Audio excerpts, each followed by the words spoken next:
আচ্ছা, এই ভিডিওটি ইনভেস্টিং পারপাসে এবং অবশ্যই লং টার্ম ইনভেস্টরদের জন্য। তো এই ভিডিওতে কয়েকটি স্টক নিয়ে কথা বলা হবে যেগুলো বর্তমান মার্কেটে ভালো রকম কারেকশনে রয়েছে এবং প্রত্যেকটি কোয়ালিটি স্টক।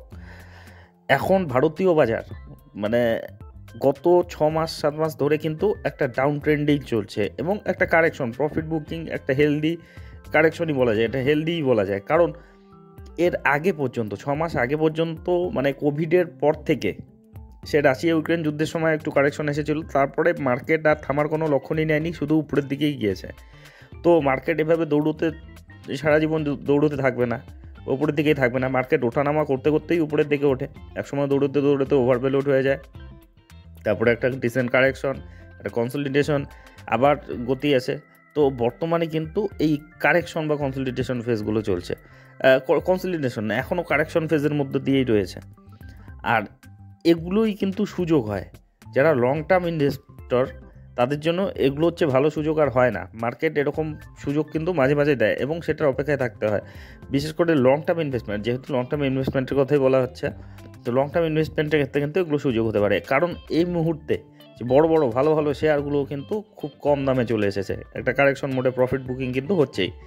তো দেখুন, মার্কেটের বটম কেউ ক্যালকুলেট করতে পারে না, টপও কেউ ধরতে পারে না, বা কনসলিডেশন কতদিন করবে, কনসলিডেট করবে কেউ বলতে পারে না। কিন্তু হ্যাঁ, এটুকু একটা গ্যারান্টি যে সে আলটিমেট উপরের দিকেই যাবে। সে 1-2 বছর হয়তো চললোই না মার্কেট, কিন্তু 3 বছরের মাথায় 6 মাসের 3 মাসেই সেই রিটার্ন দিয়ে দেবে, একটা এভারেজ রিটার্ন পাওয়া যায়।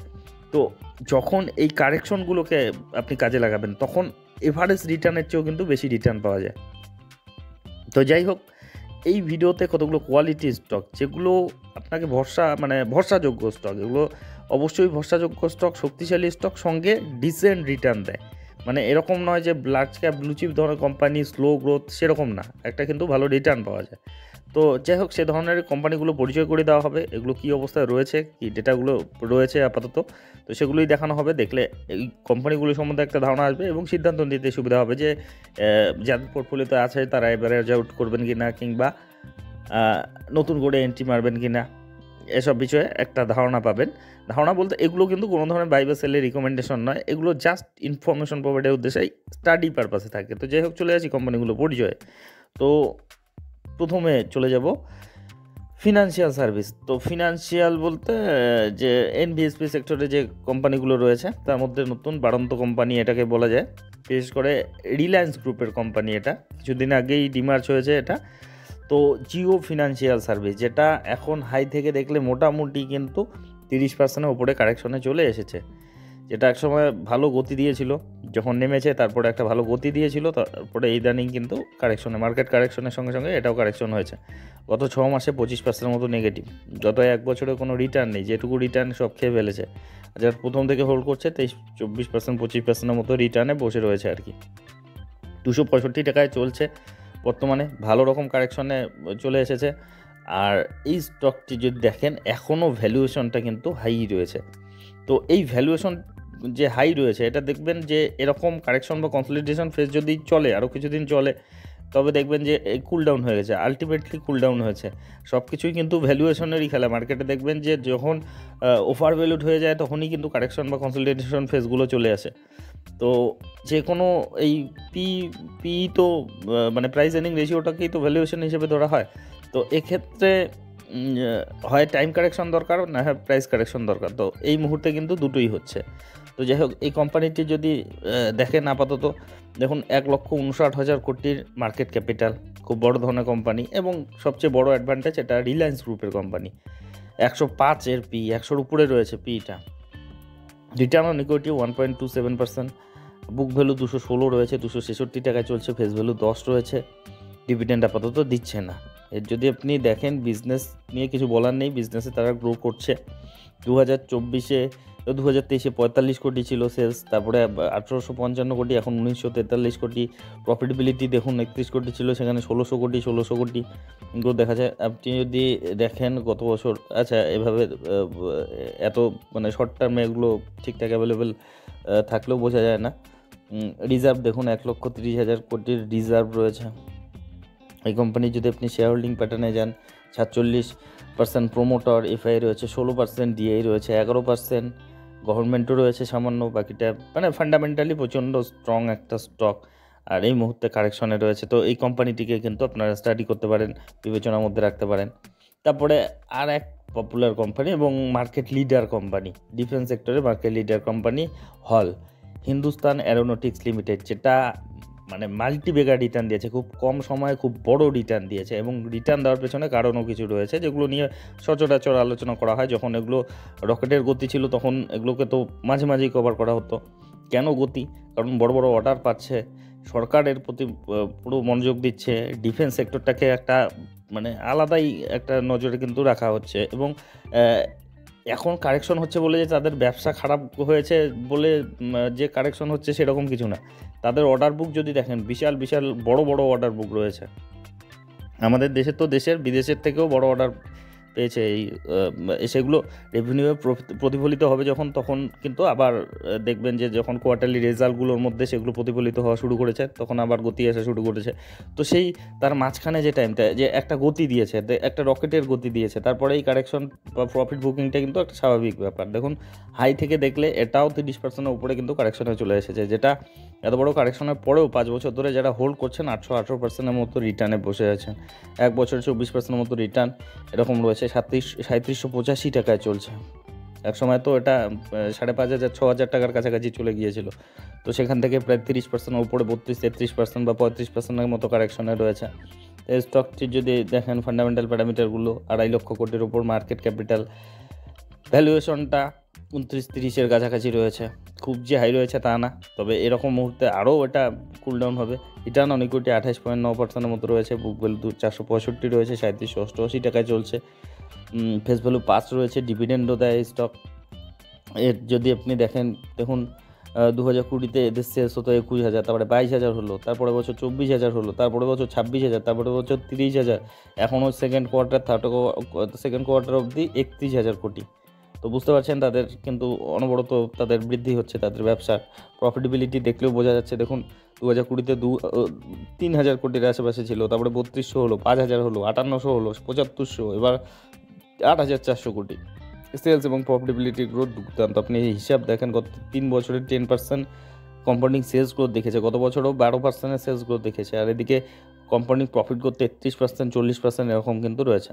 স্টক প্রাইস সিএজিআই 77%-এর মতো রয়েছে, 26%-এর মতো। তো এরকম কিন্তু তাদের রয়েছে। ব্যালেন্স শিট যদি দেখেন, 30,000 কোটি রিজার্ভ, ঋণমুক্ত কোম্পানি, একেবারে ঋণমুক্ত কোম্পানি, সরকারি কোম্পানি এটা। শেয়ার হোল্ডিং প্যাটার্নে 71%-এর মতো প্রোমোটার, এফআই রয়েছে 11%, ডিআই রয়েছে 8%-এর ওপর, আর পাবলিক রয়েছে 8%, 10%-এরও নিচে রয়েছে। প্রচণ্ড স্ট্রং। এর ফান্ডামেন্টাল প্যারামিটার নিয়ে কিছু বলার নেই, এদের ব্যবসা নিয়ে কিছু বলার নেই, একেবারে মার্কেট লিডার কোম্পানি। তো এই মুহূর্তে যদি আরও কারেকশন হয়, সেটা কিন্তু আরও বড় সুযোগ হতে পারে। তো যাই হোক, এই কোম্পানিটিকেও নজরে রাখতে পারেন। এরপরে আরেকটা কোম্পানিতে চলে যাব, যেটা হচ্ছে IREDA, Indian renewable energy limited. নেমেই ধামাকা শুরু করেছিল এবং এখনও যারা আর কি হোল্ড করছেন, আর কি বেশি দিন হলো না, 2023-এ এটা মার্কেটে নেমেছিল, 2023-এর ডিসেম্বরে, বছরখানেক হলো আর কি। তখন থেকে যারা হোল্ড করছেন 200% রিটার্নে বসে রয়েছেন। এখনও যদি দেখেন হাই থেকে 30%-এর কাছাকাছি কারেকশনের সত্ত্বেও কিন্তু এই রিটার্নে বসে রয়েছেন, যারা 1-1.5 বছর আগেও এটাকে হোল্ড করে রয়েছেন। 200 টাকায় বর্তমানে চলছে। তো এই স্টকটির ক্ষেত্রে যদি দেখেন এর ফান্ডামেন্টাল প্যারামিটারগুলো, এর বিজনেস নিয়েও কিছু বলার নেই। ভীষণ ফিউচার ওরিয়েন্টেড যে সেক্টরটা, সেটাতে তারা ফিনান্স প্রোভাইডার কাজ করে। রিনিউয়েবল এনার্জি নিয়ে যারা কাজ করে যে কোম্পানিগুলো, সেগুলোকে তারা ফিনান্স প্রোভাইডার কাজ করে। তো এই কোম্পানিটি যদি দেখেন, এদের ফান্ডামেন্টাল প্যারামিটারগুলো 53,000 কোটির market capital, price earning ratio 35 রয়েছে, রিটার্ন অন ইকুইটি 70%-এর মতো রয়েছে, বুক ভ্যালু 34 রয়েছে, 200 টাকার আশেপাশে চলছে, ফেস ভ্যালু 10ই রয়েছে, ডিভিডেন্ড আপাতত দিচ্ছে না। এদের যদি বিজনেস দেখেন, দেখুন 2020-তে 2300 কোটি ছিল রেভিনিউ, তারপরে 2600 কোটি হলো বেড়ে পরের বছর, তারপরে বছর 2800 কোটি হলো, তারপরে বছর 3400 কোটি, 4900 কোটি, 6200 কোটি, মানে দুর্দান্ত গ্রোথ রয়েছে ব্যবসার মধ্যে। প্রফিটেবিলিটি দেখুন, 200 কোটি, 250 কোটি এরকম ছিল, এখন সেটা 1500 কোটির কাছাকাছি। এই 4 বছরে কত গুণ বাড়িয়েছে বুঝতেই পারছেন। দেখুন গত 3 বছরে 23% compounding sales growth, 53% compounding profit growth দেখিয়েছে। গত বছরও 35% সেলস গ্রোথ দেখেছে, 31% প্রফিট গ্রোথ দেখিয়েছে। তো বুঝতেই পারছেন কী ধরনের গতির মধ্যে রয়েছে, মানে কী ধরনের বিজনেস এদের, মানে গতি রয়েছে বিজনেসে। এদের ব্যালেন্স শিট দেখুন, এদের ব্যালেন্স শিট বলতে কি ঋণ দেওয়ার কাজ করে, এদের ব্যালেন্স শিট সেভাবে বোঝা যায় না। তবুও যদি আপনি দেখেন রিজার্ভ দিন দিন খুব দ্রুত গতিতে বাড়ছে, রিজার্ভ তাদের স্ট্রং হচ্ছে। আর শেয়ার হোল্ডিং প্যাটার্নে যান, 75% ম্যাক্সিমাম যতটা থাকা যায় আর কি প্রোমোটার, 75% প্রোমোটারই রয়েছে, 2% প্রোমোটার তো প্রেসিডেন্ট অফ ইন্ডিয়া, 2% রয়েছে FIDA রয়েছে 0.35%, আর বাকিটা পাবলিকের হাতে রয়েছে 22%-এর মতো। তো বুঝতে পারছেন এই কোম্পানির ফান্ডামেন্টালি প্রচণ্ড স্ট্রং স্টক, এদের ভ্যালুয়েশনটাও ঠিকঠাকই রয়েছে, 35-এর আশেপাশে রয়েছে। এইরকম কারেকশন বা কনসলিডেশন ফেজে আরও এটা কুল ডাউন হবে। তো যাই হোক, এই কোম্পানিটিকে আপনারা স্টাডি করতে পারেন। আচ্ছা, আর একটা কোম্পানি যেটাকে কথা না বললেই নয়, rail Vikas Nigam limited RVNL, যেটা মাল্টিপ্যাকার রিটার্ন দিয়েছে। এখন যদি দেখেন হাই থেকে 40% 42% মতো কারেকশনে রয়েছে, তা সত্ত্বেও এক বছরে 63% মতো রিটার্নে বসে রয়েছে। এখনও এত বড় কারেকশনে পড়েও 42%, মানে বলা যায় 50%-এর কাছাকাছি কারেকশনে। গত 5 বছরে দেখুন 1300%-এর মতো রিটার্ন দিয়েছে। কি দুর্দান্ত গতি দিয়েছে। এই কিছুদিন আগে পর্যন্ত প্রত্যেক দিনই হু হু করে দৌড়চ্ছিল এই স্টকটি, কারণ একের পর এক অর্ডার বুক পেয়ে অর্ডার পেয়ে যাচ্ছে। আপনি যদি অর্ডার বুকে গিয়ে দেখেন, এখন যে মার্কেট ক্যাপিটাল তাদের 74,000 কোটি কাছাকাছি তার মার্কেট ক্যাপিটাল চলে এসেছে, মানে কমে গিয়েছে, 1 লক্ষ কোটির কাছাকাছি তাদের চলে গিয়েছিল মার্কেট ক্যাপিটাল। সেখান থেকে এই কারেকশনের ফলে কিন্তু এই অবস্থা হয়েছে। তো আপনি অর্ডার বুক যদি দেখেন, তাদের মার্কেট ক্যাপিটালের চেয়েও তাদের অর্ডার বুক বেশি রয়েছে। তো ভাবুন একবার যে এই অর্ডারগুলো যখন এক্সিকিউট করবে, যখন এগুলো হ্যান্ড ওভার দেবে, তখন তাদের রেভিনিউয়ে কীভাবে প্রভাব পড়বে, কতটা পজিটিভিটি দেখাবে। তো অবশ্যই এই কোম্পানিটিকে আপনারা স্টাডি করতে পারেন, নজরের মধ্যে রাখতে পারেন। এর যদি আপনি দেখেন ফান্ডামেন্টাল প্যারামিটারগুলো, 74,000 কোটির মার্কেট ক্যাপিটাল, 58 এর প্রাইস আর্নিং রেশিও রয়েছে, রিটার্ন অন ইকুইটি 20%-এর মতো রয়েছে, বুক ভ্যালু 38 রয়েছে, 358 টাকার আশেপাশে চলছে, ফেস ভ্যালু 10ই রয়েছে, ডিভিডেন্ডও দেয়। আপনি যদি বিজনেস দেখেন, দেখুন লাগাতার বাড়ছে। 2020-তে 14,000 কোটি ছিল, তারপরে 15,000 হলো পরের বছর, তারপরে 19,000 হলো, 20,000 হলো, 21,000, এখন 20,000 সেকেন্ড কোয়ার্টার অবধি। তো তাদের গতি রয়েছে। সে কোয়ার্টারলি এক বছর কোয়ার্টারলি কোনো কোয়ার্টারে আপ ডাউন হতেই পারে, বা এক বছর ডাউন থাকতেই পারে, কিন্তু আলটিমেট এদের যে অর্ডার বুকটা রয়েছে, যে ধরনের অর্ডার বুক রয়েছে, তাতে কিন্তু এগুলো সেই অর্ডারগুলো এক্সিকিউট করতে তো 2-3 বছর সময় লাগবে মিনিমাম, বড় অর্ডার। সেক্ষেত্রে কিন্তু এই পরিস্থিতি আর কি, তাদের রেজাল্টে আর কি, কোয়ার্টারলি রেজাল্টগুলোতে ইদানিংয়ের যে রেজাল্টগুলো বেরোবে সেগুলোর মধ্যে তেমন একটা কিন্তু বড় গ্রোথ দেখা যাবে না, কিন্তু কিছুদিন পরের থেকেই কিন্তু সেটা দেখা যাওয়ার সম্ভাবনা রয়েছে, যেটা বিশেষজ্ঞরা বলছে। আপনি যদি প্রফিটেবিলিটিতে যান, দেখুন 700 কোটি ছিল 5 বছর আগে, সেটা এখন 1200 কোটির কাছাকাছি। আর হিসাবগুলো দেখুন, কত 3 বছরে 12% কম্পাউন্ডিং সেলস গ্রোথ দেখেছে, 16% কম্পাউন্ডিং প্রফিট গ্রোথ দেখেছে। 10 বছর ধরে যদি দেখেন কনসিস্টেন্সি দেখুন, 24% compounding sales growth, 25% compounding profit growth এরকম দেখিয়েছে। তো এই কোম্পানির রিটার্ন অন ইকুইটি 20-21 এরকম এভারেজে রয়েছে। তো এটাও ভীষণ শক্তিশালী একটা কোম্পানি। যদি আপনি ব্যালেন্স শিটে যান, 5,800 কোটি রিজার্ভ রয়েছে, ঋণও রয়েছে 5,400 কোটির মতো। আর যদি শেয়ার হোল্ডিং প্যাটার্নে যান, 72% মতো প্রোমোটার, FII রয়েছে 5%, রিটার্নিং দেখুন FII হোল্ডিং বাড়িয়েছে, DI রয়েছে 6.33% মতো, আর পাবলিক রয়েছে 15% মতো। এটাও একটা একেবারে লিডিং প্লেয়ার আর কি বলা যায় রেলওয়ে সেক্টরের ক্ষেত্রে। তো এই স্টকটিকে আপনারা নজরে রাখতে পারেন।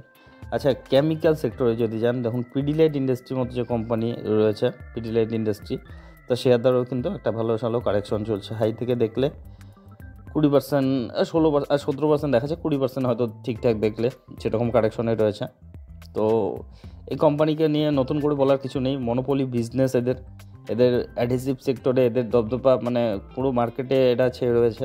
পিডিলাইট ইন্ডাস্ট্রিজ 2798 টাকায় বর্তমানে চলছে। তবে এর রিটার্নটা আর কি এই 5 বছরে আপনি এভারেজে আর কি 100% ধরবেন, আর সেরকমই আর কি, সেরকম গ্যারান্টি তো কিছু হয় না। 5 বছরে টাকা ডবল করে দেওয়ার মতো এরকম তার কিন্তু গতি থাকে, বা ঠিক ভালো যদি এন্ট্রি হয়, ভালো পয়েন্ট হয়। এই মুহূর্তে যদি আরও 5-10% কারেকশন হয়, 10-15% কারেকশন হয়, সেটা কিন্তু আরও সুযোগ হবে, বড় সুযোগ হতে পারে। কারণ এগুলো ব্যবসা নিয়ে কিছু বলার নেই, ব্যবসা এদের মার্কেটে এদের প্রোডাক্ট ছেয়ে রয়েছে। 1.5 লক্ষ কোটির কাছাকাছি এদের মার্কেট ক্যাপিটাল রয়েছে। এর যদি আপনি দেখেন ফান্ডামেন্টাল প্যারামিটারগুলো, 1,42,000 কোটির মার্কেট ক্যাপিটাল, পি রয়েছে 72, এদের ভ্যালুয়েশন মানে পিটা একটু হাই থাকে। রিটার্ন অন ইকুইটি 22%-এর মতো, বুক ভ্যালু 171 রয়েছে, 2797 টাকায় চলছে, ফেস ভ্যালু 1 রয়েছে, ডিভিডেন্ডও দিচ্ছে 0.57% হিসাবে। এদের বিজনেস যদি দেখেন, ডিসেন্ট গ্রোথ এদের বিজনেসের, 2020-তে 7,000 কোটি, তারপরে বছর 9,000 কোটি, তারপরে বছর 11,000 কোটি, তারপরে 12,000 কোটি, মানে এখনও মানে এত বড় কোম্পানিতে পরিণত হওয়ার পরও কিন্তু তাদের বৃদ্ধি অব্যাহত রয়েছে, বাড়ছেই। আপনি যদি প্রফিটেবিলিটিতে যান, দেখুন 900 কোটি ছিল, 1100 কোটি, এখন সেটা বাড়তে বাড়তে 1700 কোটির কাছাকাছি। গত 3 বছরে 19% কোম্পানির সেলস গ্রোথ দেখিয়েছে, 16% কোম্পানির প্রফিট গ্রোথ দেখিয়েছে। সেই তুলনায় কিন্তু ইদানিং মানে পুরো কেমিক্যাল সেক্টরটাই কিন্তু 2021-এর পর থেকে কোনো রিটার্নই দেয়নি। তো সকলেরই দিন আসবে, আর তার আগে পর্যন্ত আবার দুর্দান্ত পারফরমেন্স দিয়েছিল এই সেক্টরটা। তো সেই স্টকগুলো মানে একইভাবে তার চার্ট প্যাটার্নটা স্টকেও রয়েছে আর কি। তো এই কারেকশন বা কনসলিডেশন ফেজগুলো 2-3 বছর 5 বছর পর্যন্ত লম্বা হতে পারে। লং টার্ম ইনভেস্টমেন্টের কথা যদি ভাবেন, সে 10-15-20% 40%-এর আপ ডাউন মাঝখানে হবে, কিন্তু বড় আর কি যে বড় পরিবর্তনটা সেটা কিন্তু 2-4-5 বছর অপেক্ষা করতেই হয়। তো যাই হোক, এই কোম্পানির যদি আপনি শেয়ার হোল্ডিং প্যাটার্নে যান, 69%-এর মতো প্রোমোটার রয়েছে, এফআই রয়েছে 11.5%-এর মতো, ডিআই রয়েছে 8.5%, 9%-এর কাছাকাছি, পাবলিক রয়েছে 9%-এর মতো। ইদানিং যে পাবলিকরা হোল্ডিং কমিয়েছে সেটা এফআই ডিআইরা কিন্তু নিয়েছে। তো এই কোম্পানিগুলো বিজনেস নিয়ে কিছু বলার নেই, এগুলোর প্রোডাক্ট, এদের সার্ভিস, এদের মার্কেট শেয়ার রয়েছে এবং খুব শক্তিশালী প্লেয়ার এরা। তো এই মুহূর্তে এই মার্কেটের এই দুর্বল মুহূর্তে এদের মধ্যে যদি আরও কারেকশন আসে, সেটা কিন্তু সুযোগ হতে পারে। তো যাই হোক, এই কথাগুলো বলা হয়, এগুলো জাস্ট আর কি স্টাডি পারপাসে, বা এগুলো আমার ব্যক্তিগত মতামত। আর আপনি এগুলো কোনো ধরনের বাই বা সেলের রিকমেন্ডেশন নয়, এগুলো জাস্ট ইনফরমেশন প্রোভাইডের উদ্দেশ্যে থাকে যে কী অবস্থায় রয়েছে, কী ব্যাপার রয়েছে।